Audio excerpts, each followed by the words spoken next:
Hey guys, welcome back to Judo Highlights. So Tashkent Grand Slam is underway, day one. We'll have a look at the highlights, and we're going to start with some weird techniques. Here's Imo Mali trying to get the double sweep going on. You see this sometimes in BJJ. I'm not sure if it has a name. Doesn't really get his opponent off balance. I'm not sure if I've seen anyone in Judo actually score with that technique.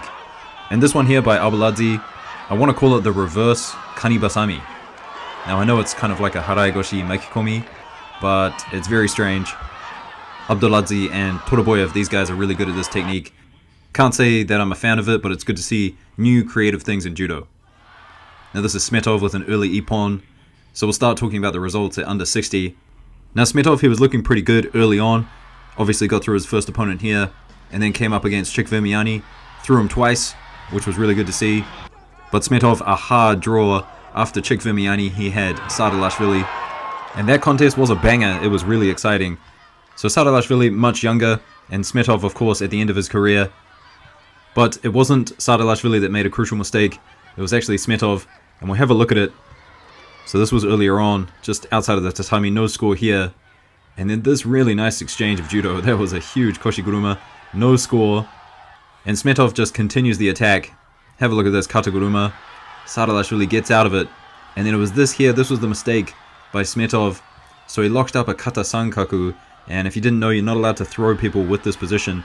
Now you are allowed to wrap up the head, but once you put that arm underneath the shoulder like that, that's a kata sankaku position, kind of dangerous on the neck, so that's a hansokumake for Smetov. So that put Sadalashvili in the semi-finals against Picard from France.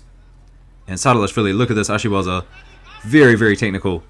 Off the grip like that and turning at the same time, and then when Picard goes to defend, grabs the other arm, great stuff. And here's just another highlight from Sadalashvili earlier on. So he was in the finals, and his opponent was Ruziev from Uzbekistan.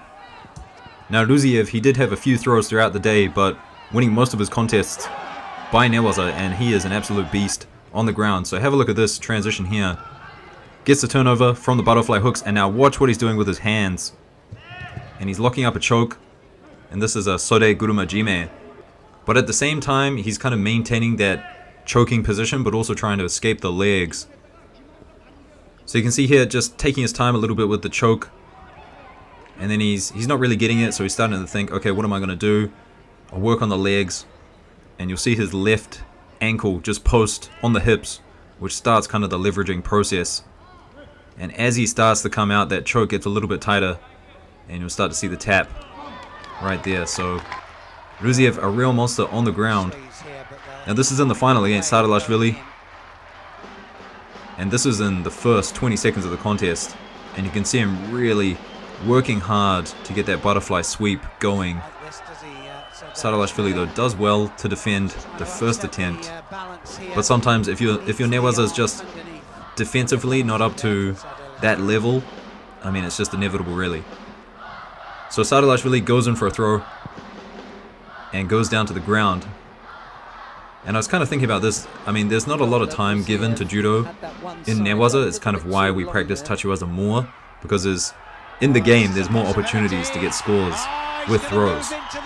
But when people throw and they go to the ground, you know, they have a poor attempt, they end up on the ground, that's a great opportunity for newaza, and this is great to see.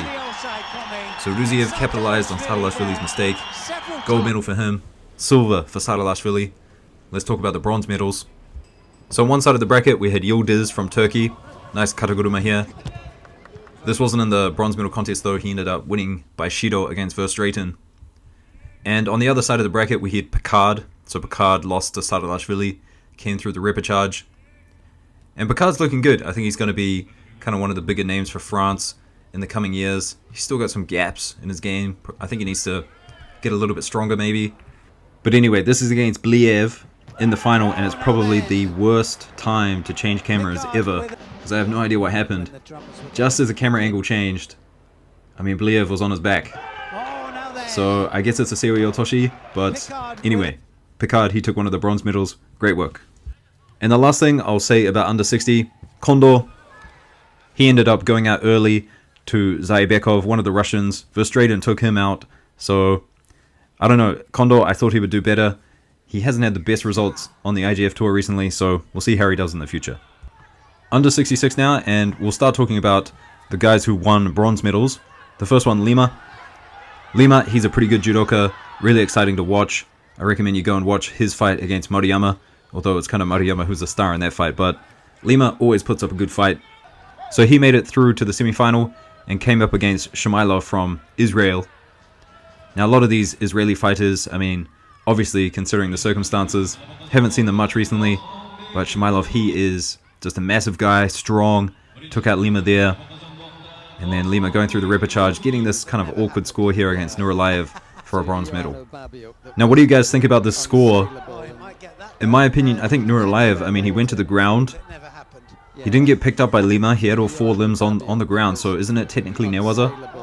I mean, going back just a year ago, this definitely wouldn't have been a score, so nothing has officially been written, but they're kind of starting to interpret the score a little bit differently in the judging. Now we'll talk about Chepanov for a little bit. Chepanov, he was on the other side of the bracket taking the other bronze medal, and here he is getting thrown by Tanaka, but he actually came back and ended up winning this contest. Nice throw. And then, I mean, he's obviously into the hold down here. They give it a wazari, but then they go back and say this was an ippon, and I definitely think the throw a very good ippon indeed. So not a good day for Japan with Kondo and Tanaka going out. And then Chepanov, he ended up facing Abdulaziz in the bronze medal, a fellow Russian, and that one won by Shido. Now just a point about these two Russian guys. I mean, Abdulaziz, he is a huge guy, and Chepanov with this win, and Chepanov on the scene, I think maybe Abdulaziz, he could maybe move up a weight, try out 66 for a little bit, might be a little bit better for his body. So we talked about Lima losing to Shumailov, and obviously Shumailov in the finals then, but here's just a couple of highlights from the earlier rounds. And not only did Chepanov take out Tanaka, but Shumailov did as well, and I thought this was pretty weak of Tanaka. I think he might have got a bit complacent and thought he was in the newaza there. So the man that Shumailov was facing in the finals was Imomali. And Imomali, he appeared at the start of this video with that really awkward kind of double butterfly sweep that he attempted. But he had some good throws throughout the day. Here's one of them. A beautiful Seoi Otoshi. And here's the final here against Shumailov. And Imomali, I mean, he's been winning a lot recently. Now this score here, I like that score much better than the Nuraliyev rollover. You can see that Shumailov was definitely in the air. Imomali picking him up. Watch the hands of Shumailov here.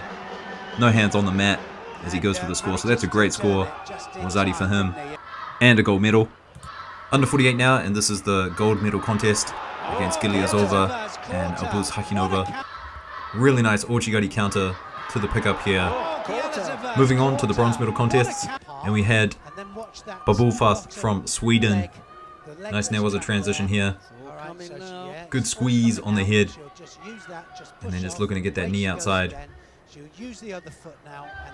So bronze medal for Sweden. And then on the other side of the bracket, we had Bedir from Turkey, getting 2 scores in her bronze medal contest. Both times just kind of capitalizing on her opponent's mistakes. And I guess this technique here, you have to call it Uchimata Skashi. Up at under 52, we had Buchard and Joraeva from Uzbekistan meeting. Now Buchard, she ended up getting a score against her early on. And I've got to say, I don't like these running katagurumas that people are starting to do these days. It looks worse than a morote gari, but this is what people are doing. They're just trying to do a tackle without actually grabbing the legs. So Joraeva with the early wazari, but then Buchard, she brings it back, and wazari a piece. And then with not less than 20 seconds to go in the match, a nice Diashi Barai for the ippon. So Buchard, really good stuff by her. Have a look at this. Almost kind of like Fabio, getting that double step timing. Nice, nice technique. So Giles now, and she got one of the bronze medals. This is not the bronze medal contest. That one ended in Shido's, which was the same for the bronze medal contest. On the other side of the bracket, Lakhad Vasuren from Mongolia, taking out Fujishiro from Japan. So Japan, not a good day on day one, and it's usually their best day. Under 57 now, and Ganeto and Funakubo, they met in the finals. Now this year they did look at it. They did look at it for a score, but it wasn't enough. So this one here ended in Shido's, and another loss for Japan. But I think it was pretty easy to pick Ganeto as the favorite for this one. The French women's team just so strong. And then for the bronze medals, we had Podolak from Poland. She had one of them. Kind of hard to see from this angle how the score exactly went though. Obviously a drop down Seoinage, but not the best angle. And then on the other side we had Stark from Germany. Nice Nehrwasser sequence here. And the great thing about this Nehrwasser sequence is her opponent does get out initially, but then she manages to just change the position. So you can see she started in kind of a Sankaku hold down. And then as her opponent gets out, she just keeps the leg, turns to the side, goes to that omoplata. Does this turnover have a judo name? I'm not sure. But anyway, gets the reverse Kesakatame. That's a really nice transition by her. So that's it guys, pretty good day for day 1. Day 2, I'm watching it now. It's great to see. Hopefully Nagase takes gold. And stay tuned for that tomorrow. I'll see you in the next one. Peace.